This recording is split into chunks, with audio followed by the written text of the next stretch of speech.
이제 목사님께서 이제 소명의 문제를 고민하는 자들에게 하나님 붙들고 이제 다시 여쭙고 기도하고 해결하는. 저는 개인적인 경험에 비추어서 저는 누가복음 6장 26절 말씀 모든 사람에게 칭찬을 받는 자에게 화가 있도다. 이게 저에게는 굉장한 소명의 말씀이에요. 네. 그러니까 우리가 소명을 제대로 발견하지 못하는 이유는 나와 하나님과의 관계에 너무 많은 시선들이 끼어드는 거죠.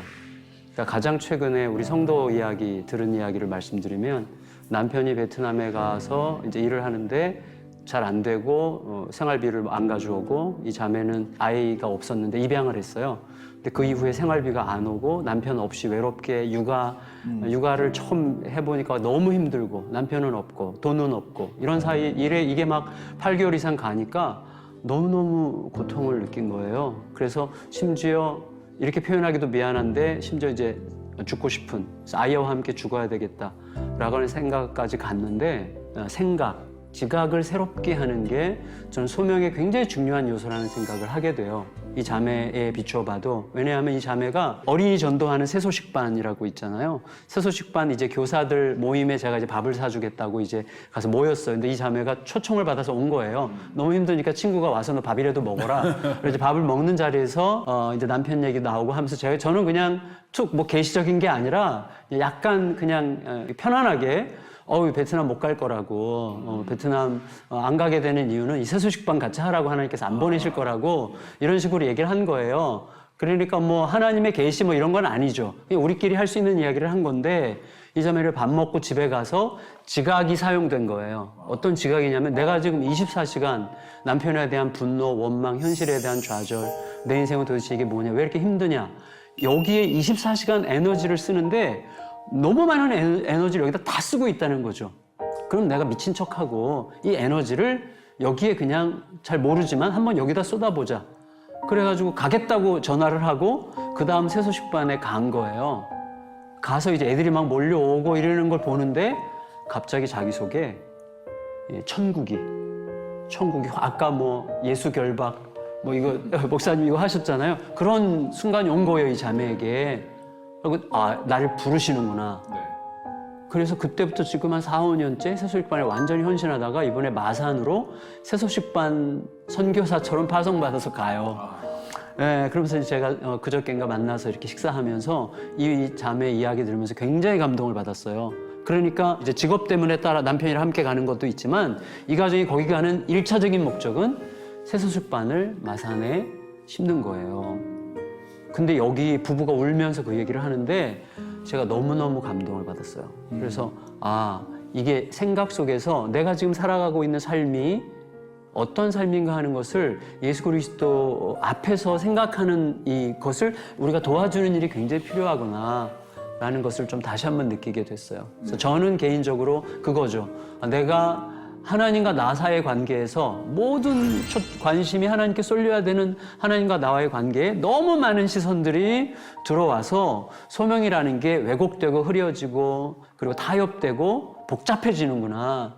그래서 다른 시선들이 없어지고 모든 사람에게 칭찬받는 자에게 화가 있다는 말씀을 늘 기억해라. 이게 좀 소명의 중요한 요소라고 생각합니다. 이게 소명하니까 저는 제 친구가 생각나는데요. 네. 고등학교 때부터 아주 친하게 친한 친구가 있었어요. 고등학교 2학년, 3학년 같은 반이었고 같은 동네 살았고. 근데 이 녀석은 이제 의사가 됐거든요.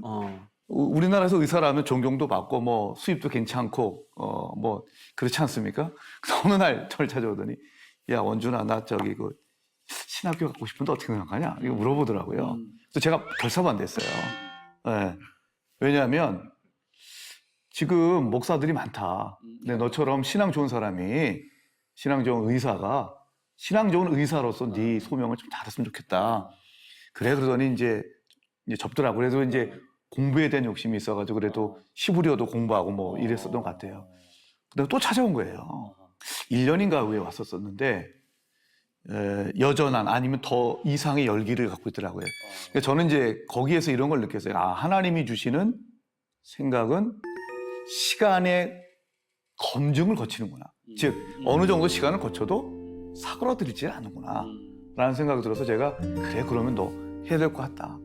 내가 보니까 너 하나님 부르시는 것 같다. 그러니까 그런 생각 속에 시간의 검증이라는 걸 생각해 봤고요.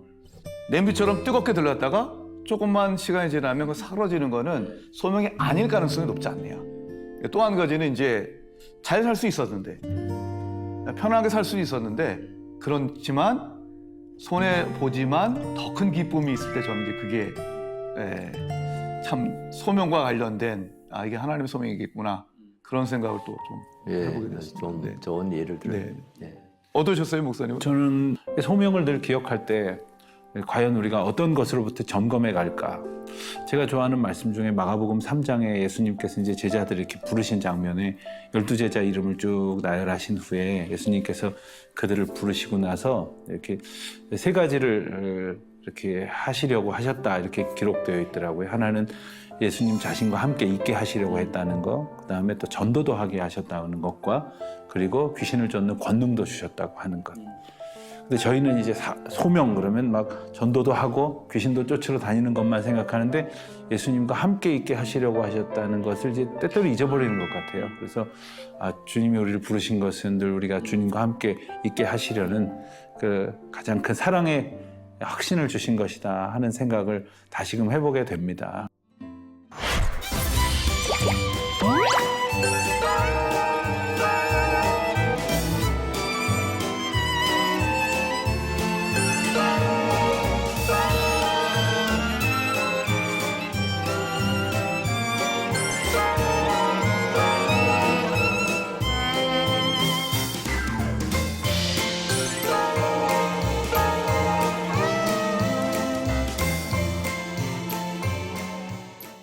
주 안에서 하는 고생은 절대로 헛되지 않다. 저는 우리 고린도전서 15장의 말씀을 저는 좀 하고 싶어요. 그 고생을 할 때는요, 그야말로 이건 그냥 더 이상 이럴 수가 없다. 우리가 보통 절망감을 갖게 되는 데까지 내려가잖아요. 그런 정도 아니면은 그걸 실현을 하기도 좀 그래요. 뭐 이러면 되겠다. 뭐 여기 구멍이 있다. 뭐 이럴 정도 생각이 들 때는 저는 정말 진정한 의미의 실현이 아니라고 생각해요.